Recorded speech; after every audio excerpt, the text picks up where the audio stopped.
বান্দাদের জন্য এত নাজ নিয়ামত তৈরি করে রেখেছি জান্নাতের মধ্যে, কোনো চোখ কোনো দিন দেখেনি, কোনো কান কোনো দিন শুনিনি, কোনো হৃদয় কখনো কোনো দিন কল্পনাও করে। এই সালাত তোমাদেরকে তোমাদের রবের নিকটবর্তী করে দেয়, তোমাদের রবের নৈকট্য প্রাপ্ত বান্দাদের অন্তর্ভুক্ত করে দেয়। এই ফজিলতগুলো বান্দা হাসিল করতে পারে কখনো কখনো তাহাজ্জুদ না পড়েও। তিনি এমন কিছু ব্যবস্থা রেখেছেন যে উপায়গুলো অবলম্বন করে বান্দা তাহাজ্জুদ না পড়েও তাহাজ্জুদের নেকি হাসিল করতে পারে। মাকামে মাহমুদ হচ্ছে রাসূলুল্লাহ সাল্লাল্লাহু আলাইহি সাল্লামের তাহাজ্জুদের পুরস্কার। সুবহানাল্লাহ বিহামদি। তাহাজ্জুদের পুরস্কার স্বরূপ আল্লাহ তাআলা তার নবীকে এই মাকামে মাহমুদ দান করবেন। ফজরের সুন্নাত যদি এত দামি হয়, তাহলে ফজরের সালাতটা তাহলে কত দামি। কেউ যদি জান্নাত পিয়াসী হয়, তাহলে তাকে বলতে হবে না ভাই ফজরের সালাতে আসেন, আজানের আগে উঠে আমি 2 রাকাত সালাত আদায় করব। ফাগালাবাতহু আইনাহু, কিন্তু এমন ঘুমালো একদম ফজর হয়ে গেছে। আল্লাহ রাসূল বলছেন কুতিবা লাহু মা নাওয়া, তাহাজ্জুদের নিয়ত করেছিল, নেকি লেখা হয়ে গেছে। আত্মাহারিক টিভি, ওহির আলোয় উদ্ভাসিত জীবনের জন্য। আজকের আলোচনাতে আমরা জানব তাহাজ্জুদ সালাত যারা পড়ে তারা তো তাহাজ্জুদের নেকি পায়, কিন্তু কিছু কিছু আমলের ব্যাপারে রাসূলুল্লাহ সাল্লাল্লাহু আলাইহি সাল্লাম আমাদেরকে নির্দেশনা দিয়েছেন, যার মাধ্যমে বান্দা তাহাজ্জুদ না পড়েও তাহাজ্জুদের নেকি হাসিল করতে সক্ষম হবে ইনশাআল্লাহ। আমরা এই রকম 11টি আমলের বর্ণনা দিয়ে আমাদের আলোচনা খুবই সংক্ষেপে শেষ করার চেষ্টা করব ইনশাআল্লাহ। তাহাজ্জুদ সালাতের ন্যায় ফজিলতপূর্ণ আমল জানার আগে আমাদের জানা প্রয়োজন তাহাজ্জুদের ফজিলত আসলে কি। রাসূলুল্লাহ সাল্লাল্লাহু আলাইহি ওয়াসাল্লাম বলেছেন, সহিহ মুসলিমের 1163 নম্বর হাদিস, আফযালুস সিয়ামি বা'দাল ফরিয়দাতি সালাতুল লাইল, ফরজ সালাতের পরে সবচেয়ে ফজিলতপূর্ণ সালাত হচ্ছে রাতের সালাত, তাহাজ্জুদ সালাত। সুনানে তিরমিজির একটি হাদিসে 3549 নম্বর হাদিস, উমামা বাহিল রাদিয়াল্লাহু আনহুর বর্ণনা, রাসূলুল্লাহ সাল্লাল্লাহু আলাইহি ওয়াসাল্লাম ইরশাদ করেছেন, আলাইকুম বিকিয়ামিল লাইল, তোমাদের উচিত, তোমাদের কর্তব্য, তোমাদের উচিত হচ্ছে তোমরা রাতের তাহাজ্জুদ সালাত আদায় করবে।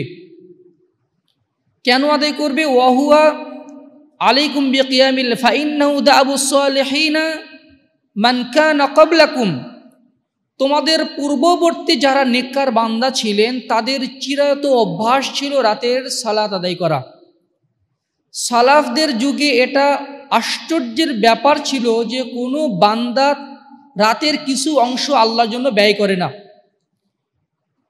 এজন্য আল্লাহ রাসূল বলছেন, তোমরা পূর্ববর্তী যারা উম্মত ছিল তাদের নেককার বান্দা যারা ছিল তাদের চিরায়ত অভ্যাস ছিল যে তারা রাতের একটা অংশ সালাতে ইবাদতে কাটিয়ে দিতেন। এই সালাতের ফজিলত হচ্ছে ওয়াহুয়া কুরবাতুন ইলা রাব্বিকুম, এই সালাত তোমাদেরকে তোমাদের রবের নিকটবর্তী করে দেয়, তোমাদের রবের নৈকট্য প্রাপ্ত বান্দাদের অন্তর্ভুক্ত করে দেয়। সুবহানাল্লাহ বিহামদি। নৈকট্য প্রাপ্ত বান্দা, কারো যদি প্রফেসর ডক্টর ইউনুসের সাথে পার্সোনাল সম্পর্ক থাকে, এই নওদাপাড়ারই মানুষ, প্রফেসর ইউনুস তার কাছে ফোন করে, তার বাসায় আসতে চায় এবং রাজশাহীতে আসলেই তার বাসায় পানি না দিয়ে যায় না, ওর অবস্থা কেমন হবে? সে তো মানে খুশিতে আত্মহারা। দুনিয়াবি একটা সাধারণ ব্যাপারে উদাহরণের জন্য বলছি যে উপদেষ্টার সাথে তার সম্পর্ক ভালো থাকার কারণে, নৈকট্য প্রাপ্ত হওয়ার কারণে সে যে কোনো সুযোগ সুবিধা লাভ করতে পারে অন্য সাধারণ পাবলিকের চেয়ে, অন্যান্য নাগরিকের চেয়ে। সে তার মনের কথাগুলো, সে তার সমস্যাগুলো ডাইরেক্ট উপদেষ্টাকে বলতে পারছে, কিন্তু আরেকজনকে যদি বলতে হয় মানে সে ওইভাবে নৈকট্য প্রাপ্ত হয়নি। দুনিয়ার সামান্য, এটা আখিরাতের সাথে তুলনীয় নয়, শুধু বোঝার জন্য বলছি যে আল্লাহর নৈকট্য প্রাপ্ত বান্দা হওয়া একটা সৌভাগ্যের ব্যাপার। আর এই সৌভাগ্যটা বাগে আনা যায়, নাগালে পাওয়া যায় তাহাজ্জুদ সালাতের মাধ্যমে। তাহাজ্জুদ সালাতের দ্বিতীয় ফজিলত এই হাদিসে বলা হয়েছে, ওয়া মানহাতুন লিল ইসমি, পাপ থেকে বিরত রাখে এই সালাত। শরীরের ভিতরে এবং মনের মধ্যে আল্লাহ তাআলা এমন একটা পাওয়ার তৈরি করে দেন, যারা তাহাজ্জুদ গুজার বান্দা তারা অনায়াসে খুব সহজে পাপ পরিত্যাগ করার সামর্থ্য হাসিল করতে পারে, তৌফিক অর্জন করতে পারে। এই তৌফিকটা অর্জন হয় তাহাজ্জুদ সালাতের মাধ্যমে। 3, ওয়া মুকাফফারাতুন লিস-সাইয়্যাত, তাহাজ্জুদ সালাত যারা আদায় করে তাদের পাপ রাশিগুলো আল্লাহ তাআলা ক্ষমা করে দেন। সুবহানাল্লাহ বিহামদি। আরেকটি হাদিস, আরেকটি বর্ণনায় আল্লাহ রাসূল বলছেন তাদের রোগ ব্যাধি আল্লাহ তাআলা দূরভীত করে দেন। সুবহানাল্লাহ বিহামদিহি, সুবহানাল্লাহিল আযীম। রাসূলুল্লাহ সাল্লাল্লাহু আলাইহি ওয়াসাল্লাম নিয়মিত তাহাজ্জুদ সালাত আদায় করতেন, এমনকি তার উপরে তাহাজ্জুদ সালাত আদায় করা আবশ্যক ছিল। আল্লাহ তাআলা বলছেন সূরা বানী ইসরাঈলের মধ্যে, وَمِنَ اللَّيْلِ فَتَهَجَّدْ بِهِ نَافِلَةً لَكَ عَسَىٰ أَن يَبْعَثَكَ رَبُّكَ مَقَامًا مَحْمُودًا। وَمِنَ اللَّيْلِ فَتَهَجَّدْ, রাতের একটা অংশে হে রাসূল আপনি তাহাজ্জুদে দাঁড়িয়ে যান। নাফিলাতাল লাক, এটা আপনার জন্য অতিরিক্ত। আসা আন ইয়াবআসাকা রাব্বুকা মাকামান মাহমুদা, নিশ্চয় আল্লাহ তাআলা আপনাকে মাকামে মাহমুদে অধিষ্ঠিত করবেন, মাকামে মাহমুদ দান করবেন। সুবহানাল্লাহ বিহামদিহি। মাকামে মাহমুদ কি? মাকামে মাহমুদ এমন একটা প্রশংসিত জায়গা, আরশের নিচে স্থাপিত। কিয়ামতের ময়দানে মানুষ কোনো কথা বলতে পারবে না। এই গোটা জাতি আদম আলাইহিস সালামের কাছে যাবে যে আপনি তো আল্লাহ তাআলার প্রথম সৃষ্টি, আল্লাহ নিজ হাতে আপনাকে তৈরি করেছেন, আমাদের জন্য আল্লাহর কাছে কিছু সুপারিশ করুন, কিছু বলুন। তিনি বলবেন লাস্তু লাহা, আমি এর উপযুক্ত নই, তোমরা নূহের কাছে যাও। তারা নূহের কাছে যাবে, ইব্রাহিম আলাইহিস সালামের কাছে যাবে, ঈসা আলাইহিস সালাম, মুসা আলাইহিস সালামের কাছে যাবে, ঈসা আলাইহিস সালামের কাছে যাবে। সবাই বলবে লাস্তু লাহা, আমি এর উপযুক্ত নই। সর্বশেষ তারা মুহাম্মদ সাল্লাল্লাহু আলাইহি ওয়াসাল্লামের কাছে আসবেন, আর তিনি বলবেন আমি এইটার উপযুক্ত। সুবহানাল্লাহ বিহামদিহি। রাসূলুল্লাহ সাল্লাল্লাহু আলাইহি ওয়াসাল্লাম এবার মাকামে মাহমুদের সেজদায় অবতীর্ণ হবেন, সেজদায় পড়ে যাবেন। এমন ওই সময় আল্লাহ তাআলা তার অন্তরে এমন কিছু দোয়া ইলহাম করবেন, সেই দোয়া দিয়ে তিনি আল্লাহর কাছে প্রার্থনা করতে থাকবেন। আল্লাহ তাআলা বলবেন ইরফা রাসাকা ইয়া মুহাম্মদ, হে মুহাম্মদ আপনার মাথা উত্তোলন করুন, আপনি সুপারিশ করুন, আপনার সুপারিশ কবুল করা হবে। আপনি কিছু বলুন, আপনার কথা গ্রহণ করা হবে। এরপরে মুহাম্মদ সাল্লাল্লাহু আলাইহি ওয়াসাল্লাম বলবেন হে আল্লাহ আপনি কিয়ামতের বিচার কার্য শুরু করুন। সুবহানাল্লাহ বিহামদিহি। মাকামে মাহমুদে তিনি আশ-শাফাআতুল উযমা, মহা শাফাআত যেটাকে বলা হয়, এটা রাসূলের সাথেই খাস। এই শাফাআতটা করবেন, গোটা বিশ্ববাসী নত জানু হয়ে ভীত সন্তুষ্ট থাকবে, আর রাসূলুল্লাহ সাল্লাল্লাহু আলাইহি ওয়াসাল্লাম একাই আল্লাহর সাথে কথা বলবেন। এই যে মাকামে মাহমুদ, এই আয়াতের তাফসিরে মুফাসসিরিন কেরাম বলেছেন মাকামে মাহমুদ হচ্ছে রাসূলুল্লাহ সাল্লাল্লাহু আলাইহি ওয়াসাল্লামের তাহাজ্জুদের পুরস্কার। সুবহানাল্লাহ বিহামদি। তাহাজ্জুদের পুরস্কার স্বরূপ আল্লাহ তাআলা তার নবীকে এই মাকামে মাহমুদ দান করবেন। ব্যাপারটা আপনি মাপতে পাচ্ছেন? রাসূলুল্লাহ সাল্লাল্লাহু আলাইহি ওয়াসাল্লাম একদিন সাহাবায়ে কেরামের সামনে ভাষণ দিচ্ছিলেন। সুনানে তিরমিজির 1984 নম্বর হাদিস। তিনি বলছেন ইন্না ফিল জান্নাতি গুরাফান তুরা যুহুরুহা মিন বুতুনিহা ওয়া বুতুনুহা মিন যুহুরিহা। জান্নাতে এত সুন্দর সুন্দর কিছু প্রাসাদ আছে, যার বাহিরের দৃশ্য ভিতর থেকে দেখা যায়, ভিতরের দৃশ্য বাহির থেকে দেখা যায়। এক বেদুইন ব্যক্তি বললেন হে আল্লাহর রাসূল, ওই সুন্দর প্রাসাদগুলো কাদের জন্য? তখন আল্লাহ রাসূল বললেন মান আতাবাল কালাম। 4 শ্রেণীর লোকের কথা বললেন। 1, যার কথা নরম, নরম ভাষায়, মিষ্টি ভাষায় মানুষের সাথে কথা বলে। 2, ওয়া আতআমাত তাআম, মানুষকে খাবার খাওয়ায়, মানুষকে খাবার খাওয়ায়। 3, ওয়া আদামাস সিয়াম, ফরজ সিয়ামের পাশাপাশি নফল সিয়াম পালন করে। 4, ওয়া সাল্লা লিল্লাহি বিল-লাইলি ওয়ান-নাসু নিয়াম, মানুষ যখন রাতে অলস ভরে ঘুমিয়ে থাকে তখন সে অলসতার চাদর ছুঁড়ে ফেলে তাহাজ্জুদে দাঁড়িয়ে যায়, সালাতে দাঁড়িয়ে যায়। তার জন্য রয়েছে ওই প্রাসাদ, ওই জান্নাত, ওই কক্ষসমূহ যার ভিতরের দৃশ্য বাহির থেকে দেখা যায়, বাহিরের দৃশ্য ভিতর থেকে দেখা যায়। কল্পনার ডানায় ভর মেলে যদি আমরা তাকাই, মনে হবে যে হয়তোবা এইরকম যে বাহিরের দৃশ্য ভিতর থেকে দেখা যায়, ভিতরের দৃশ্য বাহির থেকে দেখা যায়, হয়তোবা গ্লাসের মতো, হয়তোবা কাচের মতো কোনো এক ধরনের, হয়তোবা এইরকম হবে। কিন্তু আমাদের কল্পনা যতদূর পর্যন্ত পৌঁছাতে পারে, জান্নাত তার চেয়েও অনেক অনেক অনেক বেশি সুন্দর।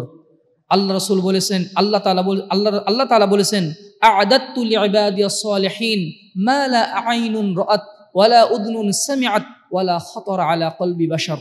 আমি আমার বান্দাদের জন্য এত নাজ নিয়ামত তৈরি করে রেখেছি জান্নাতের মধ্যে, কোনো চোখ কোনো দিন দেখেনি, কোনো কান কোনো দিন শুনেনি, কোনো হৃদয় কখনো কোনো দিন কল্পনাও করেনি। সুবহানাল্লাহি ওয়া বিহামদিহি। আমরা যে এই জান্নাতের বর্ণনা শুনি, জান্নাতের নিচ দিয়ে মধুর নহর, স্বচ্ছ পানির নহর, দুধের নহর প্রবাহিত হবে, থোকায় থোকায় ফল ধরে থাকবে, মানুষ যখনই কামনা করে মুখের কাছে আসবে। জান্নাতের মাটি, জান্নাতের দেওয়াল, জান্নাতের প্রাসাদ সম্পর্কে হাদিসে বর্ণনা এসেছে, জান্নাতের নাজেমত সম্পর্কে বর্ণনা এসেছে। এই বর্ণনাগুলো শুনে মনের ভিতরে একটা কল্পনা তৈরি হয়, কিন্তু জান্নাত তার চেয়েও অনেক অনেক বেশি সুন্দর। আর এই জান্নাতের বিশেষ বিশেষ কিছু প্রাসাদ আছে, বিশেষ বিশেষ কিছু সম্মানজনক প্রাসাদ আছে। ওই প্রাসাদগুলো তৈরি করা হয়েছে যারা তাহাজ্জুদ গুজার তাদের জন্য। সুবহানাল্লাহ বিহামদিহি। যারা তাহাজ্জুদ সালাতে নিয়মিত অভ্যস্ত, হতেই পারে না সে 5 ওয়াক্ত সালাত আদায় করবে না, এটা হতেই পারে না। যারা তাহাজ্জুদ পড়ে ও 5 ওয়াক্ত সালাত আদায় করে না, সালাতে অলসতা করে, এটা সাধারণত হয় না। কারণ যারা নফল সালাতে অভ্যস্ত হয়, ফরজ সালাতের সতর্কতা তার অটোমেটিক্যালি হয়ে যায়। উপরন্তু ফরজ সালাতের পরে যারা নফল সালাতে অভ্যস্ত হয়, আল্লাহ তাআলা ফরজের ঘাটতিগুলো তার পূর্ণ করে দেন। কিয়ামতের দিন যখন সালাতের প্রথম সালাতের হিসাব করা হবে, সালাতের হিসাব মাপা হবে, ফাইনিন তাকাসা মিন ফারিদাতিহি শাই, সুন্নাহ তিরমিজির হাদিসে এসেছে, যদি দেখা যায় ফরজ সালাতে কিছু ঘাটতি এসেছে, তখন আল্লাহ তাআলা বলবেন, উনজুরু হাল লিআবদি মিন তাতাওউইন, দেখো তো আমার এই বান্দার কোনো নফল সালাত আছে কিনা। ফায়ুকাম্মালা বিহা মান তাকাসা মিনাল ফারিয়্যিদা, অতঃপর ফরজ সালাতে যে ঘাটতিগুলো আছে, নফল সালাত দিয়ে ওই ঘাটতিগুলো পূরণ করা হবে। সুবহানাল্লাহি ওয়া বিহামদিহি ওয়া সুবহানাল্লাহিল আযীম। সুতরাং আমাদের কর্তব্য হচ্ছে ফরজ সালাতে পৃথিবীর যত কাজ আছে, চাকরি বাকরি, ব্যবসা বাণিজ্য, পড়াশোনা সহ যত কাজ আছে, সকল কাজের উপরে প্রাধান্য পাবে 5 ওয়াক্ত সালাত। 5 ওয়াক্ত সালাতের ব্যাপারে সুপার সিরিয়াস থাকতে হবে। এরপরে আমাদের উচিত নফল সালাতে অভ্যস্ত হওয়া। এই যে তাহাজ্জুদ সালাতের কিছু আমরা কয়েকটা ফজিলত বললাম, আরও অনেক ফজিলত রয়েছে। এই ফজিলতগুলো বান্দা হাসিল করতে পারে কখনো কখনো তাহাজ্জুদ না পড়েও। সুবহানাল্লাহ বিহামদি। আল্লাহ তাআলা দয়ার সাগর, তিনি রহমানুর রহিম, তিনি এমন কিছু ব্যবস্থা রেখেছেন যে উপায়গুলো অবলম্বন করে বান্দা তাহাজ্জুদ না পড়েও তাহাজ্জুদের নেকি হাসিল করতে পারে। আল্লাহু আকবার। প্রথম আমল তাহাজ্জুদের নেকি হাসিল করার, ফজর এবং এশার সালাত জামাতের সাথে আদায় করা। সহিহ মুসলিমের হাদিস, সুনানে আবু দাউদে এসেছে 555 নম্বর হাদিস।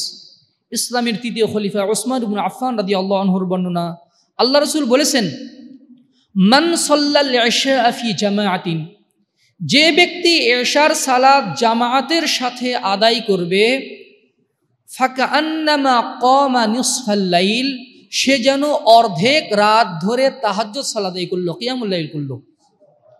ওয়ামান সাল্লাল ইশা ওয়াল ফজর ফি জামাআতিন, আর যে ব্যক্তি ইশা এবং ফজর উভয় সালাত জামাতের সাথে আদায় করলো, ফাকান্নামা কামাল লাইল সাল্লাল লাইলা কুল্লাহু, সে যেন সারা রাত ধরে তাহাজ্জুদ পড়লো।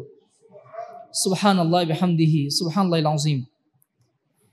এই জন্য হয়তোবা ব্যবসার দোকান বন্ধ করতে করতে অনেক সময় এশার জামাত মিস হয়ে যায়, বাহিরে থেকে এশার জামাত খুব সহজেই মিস হয়ে যায়। এটা যেন কখনো না হয়, এটার ব্যাপারে একটু সতর্ক থাকতে হবে। এশা এবং ফজর এই দুই জামাত যেন কখনোই মিস না হয়। কেউ যদি দেখে ফ্রিকুয়েন্টলি তার এশার জামাত মিস হয়, ফজরের জামাত মিস হয়, সে যেন মনে করে নেয় তার মধ্যে মুনাফিকের একটা স্পষ্ট বৈশিষ্ট্য আছে। আল্লাহ রাসূল সাল্লাল্লাহু আলাইহি ওয়াসাল্লাম বলেছেন, লাইসা সালাতুন আসকালু আলাল মুনাফিকি মিনাল ফাজরি ওয়াল ইশা, মুনাফিকের উপরে সবচেয়ে ভারী সালাত হচ্ছে ফজর এবং ইশার জামাতে হাজির থাকা। ওয়ালাউ ইয়ালামুনা মা ফীহিমা লাআতাউহুমা ওয়ালাউ হাবওয়া, যদি তারা জানতো ইশা এবং ফজরের জামাতে হাজির হলে কত নেকি রয়েছে, এখানে হাজির না থাকলে কত লস ক্ষতি রয়েছে, তাহলে তারা হামাগুড়ি দিয়ে হলেও মসজিদ আসার চেষ্টা করত। সুবহানাল্লাহ বিহামদিহি। মানুষ হামাগুড়ি দেয় কখন? হামাগুড়ি দেয় কখন? একটা এমনি উদাহরণস্বরূপ বলছে, ধরুন একটা লোক মানে হাঁটতে পারে না, পায়ে হাঁটতে পারে না, হুইল চেয়ারে তাকে চলাফেরা করতে হয়। সে রেল লাইন পার হচ্ছে, হঠাৎ ট্রেন আসছে আর হুইল চেয়ারটা রেলের পাতে আটকে গেছে, এইদিকে ট্রেন চলে আসছে। তখন সে কি করবে?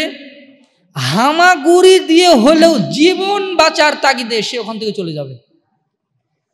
মনে করুন ঘরে আগুন লাগছে, কেউ হাঁটতে পারে না, যদি ঘরে আগুন লেগে দেয় সে মনে করবে আমি হাঁটতে পারি না, কি আর করব, আমার তাকদির, মরে যাই। এটা করবে? সে তার সাধ্য অনুযায়ী হামাগুড়ি দিয়ে হলো, পিঠের উপরে পেটের উপরে হামাগুড়ি দিয়ে হলেও সে ঘর থেকে বের হওয়ার চেষ্টা করবে। কিসের পায়ের ব্যথা আর কিসের বুক ব্যথা, কোনো কিছুর দিকে সে তাকাবে না, কারণ তার জানের ভয়। মানুষ যদি জানতো ফজর এবং এশার জামাত মিস হলে আমার কত সর্বনাশ হয়ে যাবে, তাহলে সে সব মানে হামাগুড়ি দিয়ে হলেও জামাতে হাজির হওয়ার চেষ্টা করত। সুবহানাল্লাহ ওয়া বিহামদিহি। আল্লাহ রাসূল বলেছেন, রাকাআতুল ফাজরি খায়রুম মিনাদ দুনিয়া ওয়া মা ফিহা, ফজরের পূর্বের 2 রাকাত সুন্নাত সালাত দুনিয়া এবং তার মধ্যে যত সম্পদ আছে সকল সম্পদের চেয়ে উত্তম। এই দুনিয়ার উপরে কত সম্পদ আছে বলেন তো? এই নওদাপাড়া পুরোটাই যদি বিক্রি করা হয়, এই জমির দাম কয় কোটি টাকা হবে? আর যত এই রাজশাহীতে ব্যাংক ব্যালেন্স আছে কত কোটি টাকার হবে? আর সারা বাংলাদেশকে যদি মানে মাপার চেষ্টা করা হয়, কেনার চেষ্টা করা হয়, সারা বিশ্বের মূল্য তাহলে কতটুকু? এই মাটির উপরে কত সম্পদ আছে, সোনা দানা হীরা জহর টাকা পয়সা, মাটির ভিতরে সাগর গর্ভে কত সম্পদ আছে। সব সম্পদ যদি এক পাল্লায় তোলা হয়, আর ফজরের সালাত যদি সালাত নয়, সালাতের সুন্নাত, ফজর সালাতের যে প্রস্তুতিমূলক সুন্নাত, ওই সালাতকে যদি এক পাল্লায় তোলা হয় ফজরের সুন্নাত, তাহলে এই পাল্লাটা ভারী হবে। ফজরের সুন্নাত যদি এত দামি হয়, তাহলে ফজরের সালাতটা তাহলে কত দামি? সুবহানাল্লাহ বিহামদিহি, আল্লাহু আকবার। কেউ যদি জান্নাত পিয়াসী হয়, তাহলে তাকে বলতে হবে না ভাই ফজরের সালাতে আসেন, ভাই ফজরের সালাত সম্পর্কে আপনার সিরিয়াস হওয়া উচিত। সে তার মানে আত্মতাগিদেই 2টা এলাম দেবে, 3টা এলাম দেবে, 10টা এলাম দিয়ে হলেও সে ফজর জামাতে হাজির হওয়ার চেষ্টা করবে।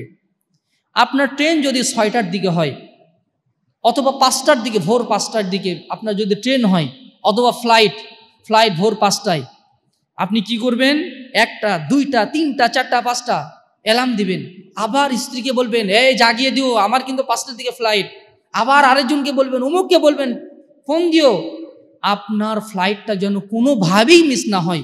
অথচ এই ফ্লাইট মিস হলে আপনার তেমনটা ক্ষতি হবে না, হয়তোবা কয়েক হাজার টাকা হয়তোবা একটু ক্ষতি হবে, কিন্তু ফজরের জামাত তার চেয়ে অনেক দামি, কিন্তু আমরা তার ব্যাপারে সিরিয়াস নই।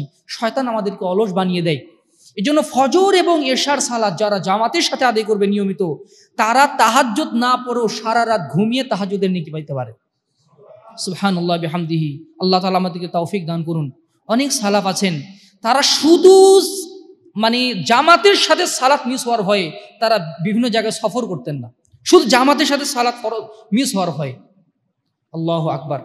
2 নম্বর আমল হচ্ছে তাহাজ্জুদের সালাতের নেকি পাওয়ার জন্য জোহরের পূর্বের 4 রাকাত সালাতের উপর যত্নশীল হওয়া। এটা জোহরের পূর্বের 4 রাকাত যে সুন্নাতটা আছে, এই সুন্নাত নাকি অন্য কোনো কিছু, এইভাবে ওলামায়ে কেরামের মধ্যে ইখতিলাফ আছে। কেউ কেউ বলেছেন সালাতুজ জাওয়াল, যেটা সূর্য ঢলে পড়ার পরে পড়তে হয়, আবার কেউ কেউ বলেছেন না, ফজর মানে জোহরের ফরজ সালাতের পূর্বে যে 4 রাকাত সুন্নাত আছে ওই সালাতটাই হচ্ছে এটাই অগ্রগণ্য মনে হয় আমার কাছে। আল্লাহু আ'লামু বিস-সাওয়াব। সুনানে তিরমিজির 4478 নম্বর হাদিস, আব্দুল্লাহ সাইব রাদিয়াল্লাহু আনহু থেকে বর্ণিত, তিনি বলেন আন্না রাসূলুল্লাহ সাল্লাল্লাহু আলাইহি ওয়াসাল্লাম কানা ইউসাল্লি আরবাআন বা'দা আন তাজুল আশ-শামসু ক্বাবলা আয-যুহরি। রাসূলুল্লাহ সাল্লাল্লাহু আলাইহি ওয়াসাল্লাম জোহরের ফরজ সালাতের পূর্বে সূর্য পশ্চিম দিকে ঢলে যাওয়ার পরে জোহরের ফরজ সালাতের পূর্বে 4 রাকাত করে সুন্নাত সালাত আদায় করতেন। আল্লাহ রাসূলকে বলা হলো, হে আল্লাহ রাসূল, এই সময় আপনি সালাত আদায় করেন কেন? আল্লাহ রাসূল বললেন, ইন্নাহা সাআতুন তুফতাহু ফিহা আবওয়াবুস সামা। এটা এমন একটা বরকতময় সময় যেই সময় আকাশের দরজাগুলো খোলা থাকে। ওয়া উহিব্বু আন ইয়াসআদা আমালি ওয়া উহিব্বু আন ইয়াসআদা ফিহা আমালুন সালিহ। আর আমি পছন্দ করি ওই খোলা আকাশের দরজা দিয়ে আমার আমলগুলো আল্লাহর কাছে চলে যাক। সুবহানাল্লাহি বিহামদিহি সুবহানাল্লাহিল আযীম।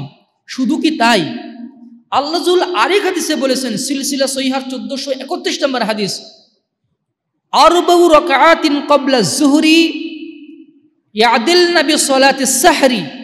জোহরের পূর্বের 4 রাকাত সুন্নাত সালাত শেষ রাতের তাহাজ্জুদের ন্যায় ফজিলতপূর্ণ। সুবহানাল্লাহি বিহামদিহি সুবহানাল্লাহিল আযীম। আমরা কত সহজে এই সুযোগটা আমরা হাতছাড়া করে ফেলি। আমরা যদি সবাই যদি নিজেদের জীবনের দিকে তাকাই, একটু 1 গ্লাস পানি খাওয়ার জন্য অথবা একটু আরামের জন্য বা একটু কিছুর জন্য এই সুযোগটা আমরা হাতছাড়া করে ফেলি। অথচ রাসূলুল্লাহ সাল্লাল্লাহু আলাইহি ওয়াসাল্লাম এই সালাতকে কখনোই পরিত্যাগ করতেন না।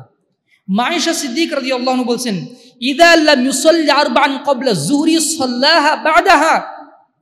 আল্লাহ রাসূল যদি কোনো ক্রমে জোহরের পূর্বের এই 4 রাকাত সুন্নাত যদি মিস হয়ে যেত, মানে এই সুন্নাতটা তিনি জোহরের পরে পড়ে নিতেন। অর্থাৎ আমাদের জন্য অনুমতি আছে, কোনো দিন যদি মিস হয়ে যায় তাহলে আমরা ফরজ সালাতের পরে এই 4 রাকাত সালাতটা আদায় করে নিতে পারি। যারা এই সালাতটা নিয়মিত আদায় করে তারা তাহাজ্জুদের নেকি পেয়ে যায়। 3 নম্বর আমল হচ্ছে তারাবির সালাত ইমামের সাথে শেষ করা। রাসূলুল্লাহ সাল্লাল্লাহু আলাইহি ওয়াসাল্লাম বলেছেন, ইন্নার রাজুলা ইযা সাল্লা মা'আল ইমাম হাত্তা ইয়ানসরিফা কুতিবা লাহু কিয়ামু লাইলাতিন।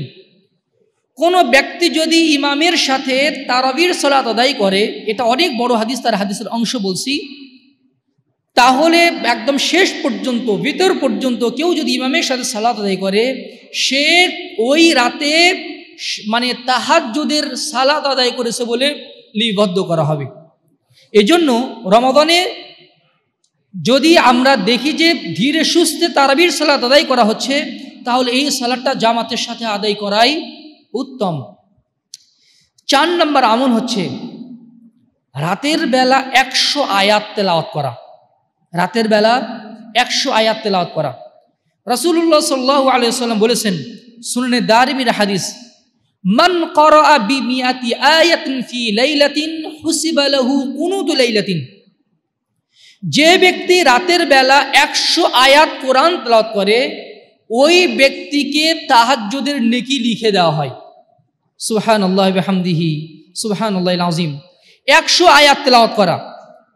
সাহাবায়ে কেরাম রাতের বেলা ছোট ছোট আয়াতের সূরা তেলাওয়াত করতেন। যেমন ধরুন সূরা সাফফাত 23 পরের একটা সূরা, 4 পৃষ্ঠা তেলাওয়াত করলেই আপনার 100 আয়াত কভার হয়ে যাবে। আপনি যদি সূরা ওয়াকিয়া তেলাওয়াত করেন আর সাথে যদি সূরা ইখলাস তেলাওয়াত করেন, 100 আয়াত কভার হয়ে যাবে। আল্লাহ রাসূল রাতের বেলা সূরা সাজদা এবং সূরা মুলক না তেলাওয়াত করে ঘুমাতেন না। 30 করে 60 আয়াত আর সাথে সূরা কিয়ামা পাঠ করেন 40 আয়াত, অথবা সূরা আবাসা তেলাওয়াত করেন, তাহলে আপনার 100 আয়াত পূর্ণ হয়ে যাবে। মাত্র 5-7 মিনিটের আমল। মোবাইলের রিলস দেখতে দেখতে, নোটিফিকেশন চেক করতে করতে, আর একটু নিউজগুলো একটু চেক করতে করতে তো আধা ঘন্টা চলে যায়, 1 ঘন্টা চলে যায় ঘুমের আগে। একটু যদি সিরিয়াস হয়ে, একটু যদি সচেতন হয়ে 10টা মিনিট, বেশি না 10টা মিনিট যদি আমরা ব্যয় করতে পারি, ওই রাতের তাহাজ্জুদের নেকি আমাদের হাসিল হয়ে যাবে, কোরআনের বরকতটাও হাসিল হয়ে যাবে। সুবহানাল্লাহি বিহামদিহি।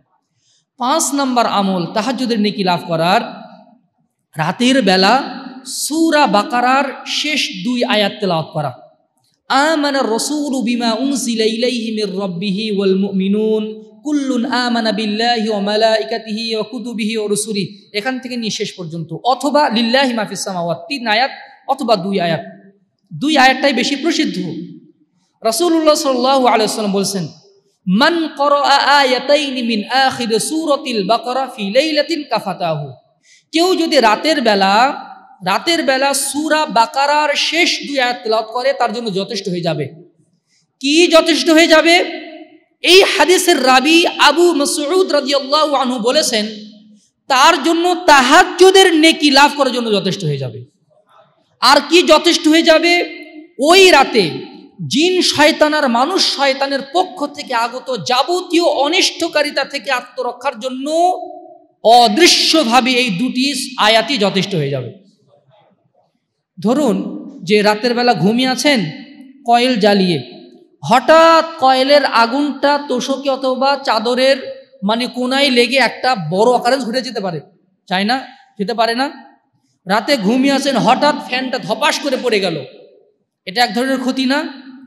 যে কোনো ধরনের ক্ষতি, একটা ঝড় উঠলো, একদম ডালটা একদম চালের উপরে পড়ে গেল, যে কোনো ধরনের ক্ষতি, মানুষের পক্ষ থেকে হোক শয়তানের পক্ষ থেকে হোক, কেউ যদি সূরা বাকারার সেই দুই আয়াত তেলাওয়াত করে, অথবা কীট পতঙ্গ পোকা মাকড় সাপ ঢুকে গেছে ঘরের ভিতরে, অথবা কোনো বিচ্ছু ঢুকে গেছে, অথবা যে কোনো ধরনের অনিষ্টকারিতা হতে পারে, যে কোনো ধরনের অনিষ্টকারিতা থেকে বাঁচার জন্য এই দুই আয়াতই যথেষ্ট।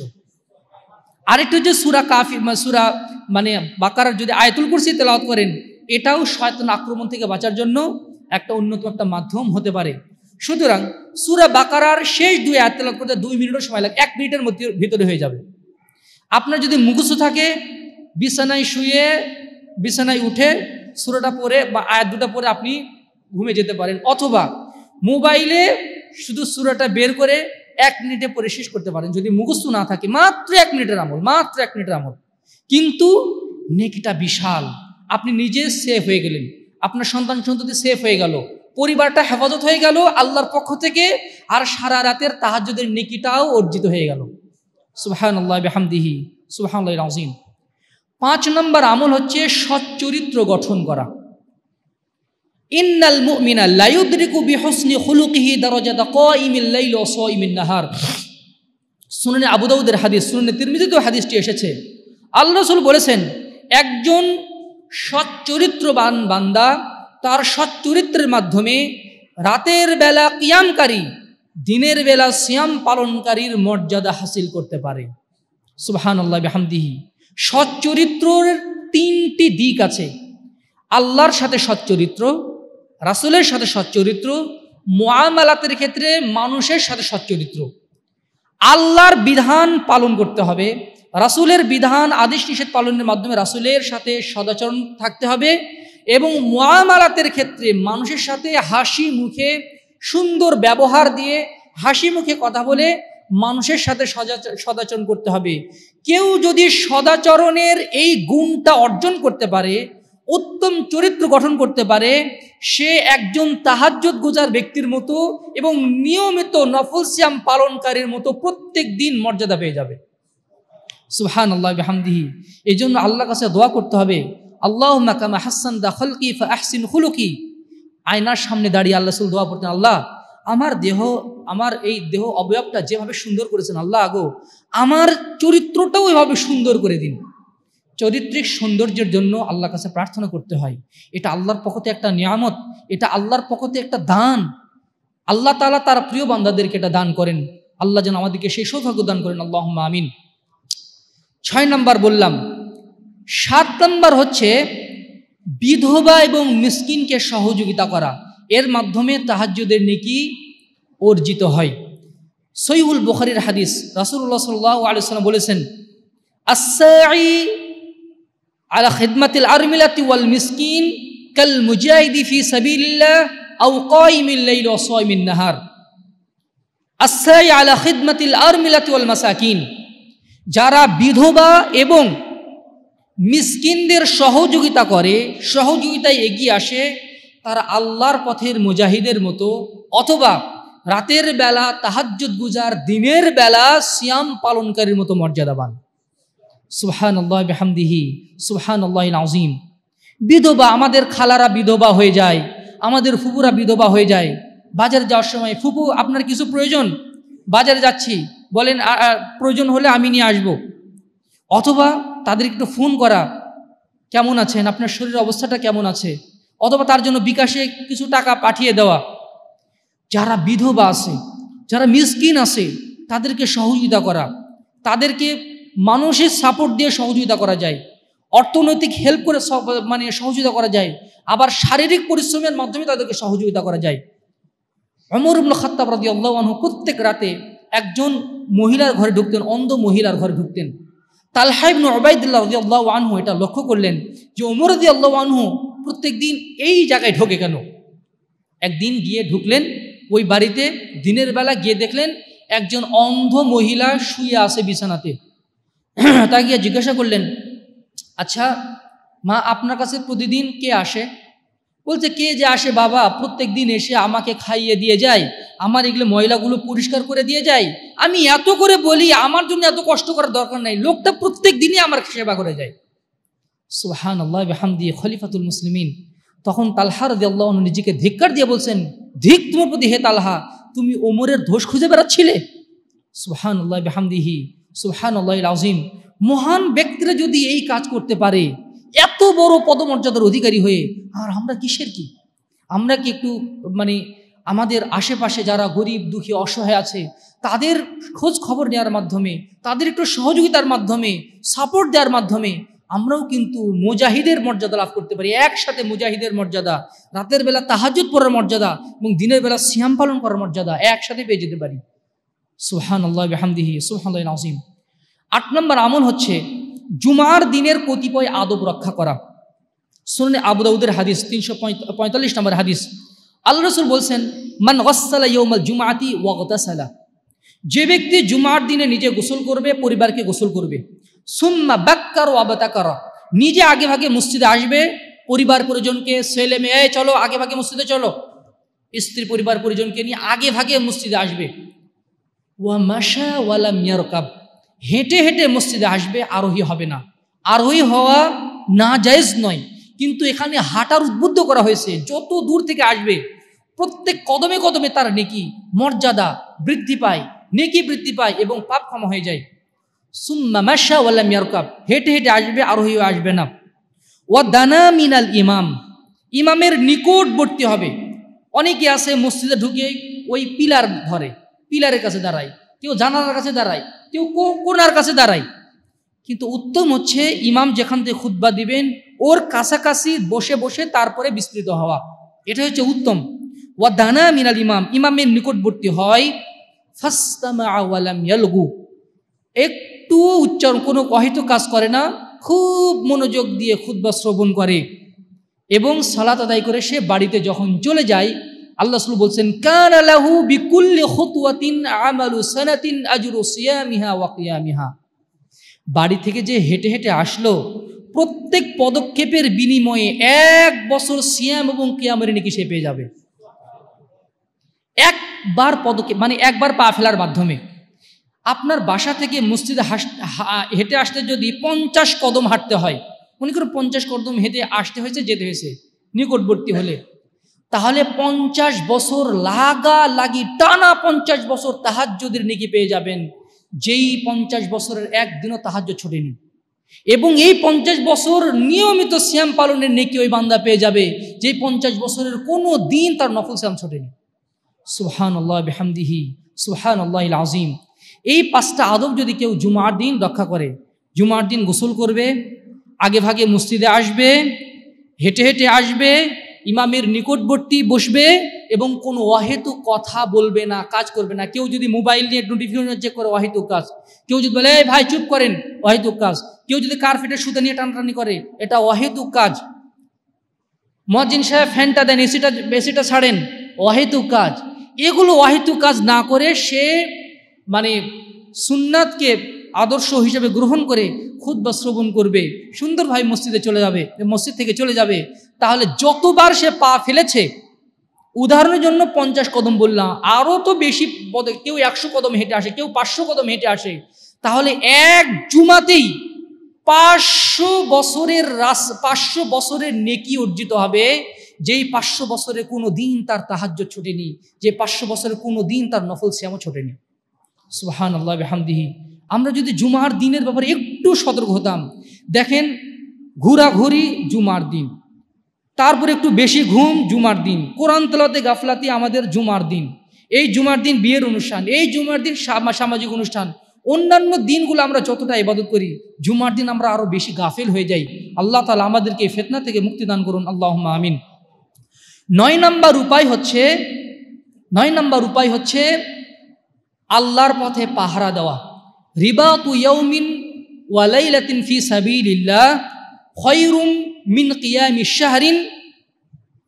আল্লাহ রাসূল সাল্লাল্লাহু আলাইহি ওয়াসাল্লাম বলেছেন, কেউ যদি আল্লাহর পথে এক দিন বা এক রাত যদি পাহারা দেয়, যারা বিজিবি আছে, অথবা যারা সীমান্ত পাহারা দেয়, অথবা যারা মুসলিম মিল্লাতকে পাহারা দেয়, কোনো একটা তাঁবুকে পাহারা দিল, অথবা কোনো একটা ঘরকে পাহারা দিল, তাহলে এক রাতের এই পাহারার বিনিময়ে সে 1 মাস তাহাজ্জুদ এবং সিয়াম পালন করার নেকি সে পেয়ে যাবে। সুবহানাল্লাহ। এই ক্ষেত্র যদি কখনো তৈরি হয়, আমরা যেন ওটা লুফে নেওয়ার চেষ্টা করি। আল্লাহ তাআলা সেই তৌফিক দান করুন, আল্লাহুম্মা আমিন। 10 নম্বর হচ্ছে রাতের বেলা তাহাজ্জুদের নিয়তে ঘুমিয়ে পড়া। রাসূলুল্লাহ সাল্লাল্লাহু আলাইহি ওয়াসাল্লাম বলেছেন, মান আতা ফিরাশাহু, যে ব্যক্তি বিছানায় আসলো, ওয়া হুয়া ইয়ানউই আইয়াকুমা, সে নিয়ত করলো যে শেষ রাতে উঠে আমি ইনশাআল্লাহ 2 রাকাত সালাত আদায় করব। শেষ রাতে উঠে আমি 2 রাকাত হোক 4 রাকাত হোক, আজানের আগে উঠে আমি 2 রাকাত সালাত আদায় করব। ফাগালাবাতহু আইনাহু, কিন্তু এমন ঘুমালো একদম ফজর হয়ে গেছে। আল্লাহ রাসূল বলছেন, কুতিবা লাহু মা নাওয়া, তাহাজ্জুদের নিয়ত করেছিল, নেকি লেখা হয়ে গেছে। ওয়াকানা নাওমুহু সাদাকাতান আলাইহি মির রাব্বিহি আযজা ওয়া জাল, আর সারা রাত যে ঘুমালো এই ঘুমটা সাদগায় পরিণত হয়ে গেল। সারা রাত ঘুমিয়েছে মানে আদতে সারা রাত 2 হাত দিয়ে শুধু মনে দান সাদগা করেছে, শুধু একটু নিয়ত করার কারণে যে আগে ভাগে একটু ঘুমিয়ে আমি শেষ সাথে তাহাজ্জুদ সালাত আদায় করব, তাহলে এর মাধ্যমে সে তাহাজ্জুদের নেকি পেয়ে যাবে। যদি পড়তে পারে তো পড়তে পারলো, যদি মিস হয়ে যায় তবু সে তাহাজ্জুদের নেকি সে পেয়ে যাবে। সুবহানাল্লাহি বিহামদিহি, সুবহানাল্লাহিল আযীম। কয় নাম্বার বললাম? 10 নম্বর। 11 নম্বর হচ্ছে এই 10টি আমল অন্যকে শিক্ষা দেওয়া। আপনি এই আমলগুলো অন্যকে শিক্ষা দিলেন, সে শিক্ষা লাভ করে ওই আমল করে এই আমলটা করলো, তাহাজ্জুদের নেকি পেয়ে গেল। আপনি শুধু শিখানোর কারণে ওই নেকিটা হাসিল করবেন। আল্লাহ রাসূল বলেছেন, মান দাল্লা আলা খাইরিন ফালাহু মিসলু আজরি ফাইলিহি, কেউ যদি কাউকে কোনো কল্যাণের দিকে দীক্ষা দেয়, কল্যাণের পরামর্শ দেয়, কল্যাণের কোনো উপদেশ দেয়, ওই ব্যক্তি আমল করে যা নেকি পাবে, এই উপদেশদাতা, এই যিনি পথ প্রদর্শন করলেন অথবা যিনি এই কল্যাণের পথটা দেখালেন, তিনি ওই পূর্ণ নেকি পেয়ে যাবেন। তার নেকি থেকে কমতি করে নয়, আল্লাহর পক্ষ থেকে এটা দেওয়া হবে। সুবহানাল্লাহ বিহামদিহি। দাওয়াতি কাজের সবচেয়ে বড় ফজিলত এটাই। দাওয়াতি কাজের নেকির ব্যবসা, দাওয়াতি কাজের নেকির বোনাস, আমরা যত মানুষকে শিখাতে পারবো, যত মানুষের কাছে পৌঁছে দিতে পারবো, তারা যা আমল করবে পূর্ণ নেকি আমি পেয়ে যাব। আপনি হয়তো এখান থেকে শিখে আপনার ওয়াইফকে গিয়ে শিক্ষা দিলেন, এই আমল করলে কিন্তু এই নেকি পাওয়া যায়। আপনার ওয়াইফ যা যা আমল করে যত নেকি অর্জন করবে আপনি পুরোটাই পেয়ে যাবেন। আপনার কোনো কলিগকে গিয়ে বললেন, অথবা আপনার কোনো বন্ধুকে গিয়ে বললেন, আপনার কোনো ছাত্রকে গিয়ে বললেন, সে ওটা উদ্বুদ্ধ হয়ে যদি আমলটা করে পুরো নেকি আপনার। সুবহানাল্লাহ বিহামদি। 10টা আমল, 11টা আমলের কথা বললাম। তাহাজ্জুদের নেকি হাসিল করার, তাহাজ্জুদ না পড়েও তাহাজ্জুদ যারা পড়ে আবার এগুলো আমল করে, তারা তো সোনায় সোহাগা, তারা তো ভালোর উপরে ভালো, নূরুন আলা নূর। আর তাদের ওই সৌভাগ্য হয় না, কিন্তু এই 10টা আমলও যদি সে নিয়মিত করতে পারে, ইনশাআল্লাহ সে তাহাজ্জুদের নেকি পেয়ে যাবে। ওই যে ফজিলতগুলো, ওই ফজিলতগুলো সে হাসিল করতে পারে। 11টা আমল কি? 1, এশা এবং ফজরের সালাত জামাতের সাথে আদায় করা। 2, ফজরের সালাতের জোহর সালাতের পূর্বের যে 4 রাকাত সুন্নাত সালাত, এটা 2 সালামেও আদায় করতে পারেন, 1 সালামেও আদায় করতে পারেন, কোনো সমস্যা নেই। 3, ইমামের সাথে শেষ পর্যন্ত তারাবির সালাত আদায় করা। 4, রাতের বেলা 100 আয়াত কোরআন তেলাওয়াত করা। 5, রাতের বেলা সূরা বাকারার শেষ 2 আয়াত তেলাওয়াত করা। 6, সৎ চরিত্রবান হওয়া।